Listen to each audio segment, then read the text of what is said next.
La tombe, il n'y a rien dedans. Toi et ton tissu blanc. Et la seule chose qui va te suivre, ce sont quoi? Tes actions. Pourquoi les actions? Pourquoi les actions? Car lorsque on va te mettre dans ta tombe et qu'on va t'enterrer, c'est là que va commencer la vraie vie. C'est là que va commencer l'interrogatoire. Et c'est là que vont venir deux créatures d'Allah, Munkar et Nakir. Ce sont deux anges qu'Allah a créés d'une apparence terrifiante.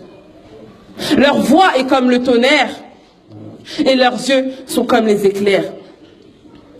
Et lorsque ces deux anges vont venir à toi, ils vont te poser seulement 3 questions. Ils vont te poser 3 questions. Man Rabbuk? Qui est ton Seigneur? Ma dinuk? Quelle est ta religion? Wa man rasouluk? Et qui est ton messager? Et le prophète alayhi salatu wassalam a dit, dans cette situation, il y aura 2 catégories de personnes. Quant au croyant, il a dit le croyant, il n'a pas dit le musulman. Rien que cette parole doit nous faire peur. Car ça veut dire que même nous qui sommes là aujourd'hui, pourtant on est tous musulmans, mais même nous qui sommes là aujourd'hui, peut-être qu'on ne pourra pas répondre à ces questions. Car il a dit le croyant, celui qui aura sacrifié sa vie pour la religion, celui qui aura voyagé à travers les versets coraniques, celui qui avait compris que cette vie n'est rien du tout comparée à celle de l'au-delà, celui qui aura aimé Allah d'un amour sincère, cette personne dira « Allah est mon Seigneur ». Ensuite ils diront « Quelle est ta religion ?»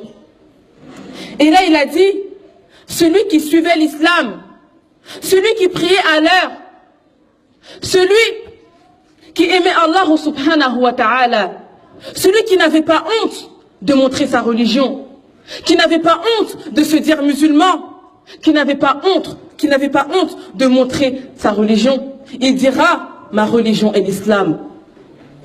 Ensuite ils diront qui est ton messager?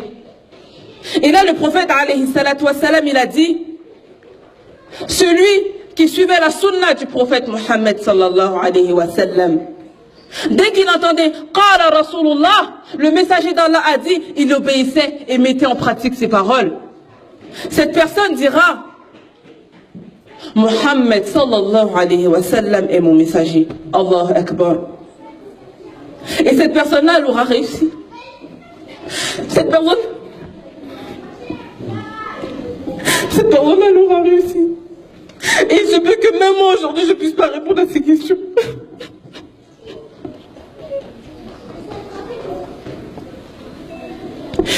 Cette personne-là, elle aura réussi. Et Allah subhanahu wa ta'ala ordonnera à ce qu'on élargisse sa tombe. Et que sa tombe soit une demeure du paradis. Qu'on lui ouvre une porte du paradis. Et à ce moment-là, il sentira l'odeur du paradis. Et cette personne-là, elle aura gagné. Mais le prophète alayhi salatu wassalam,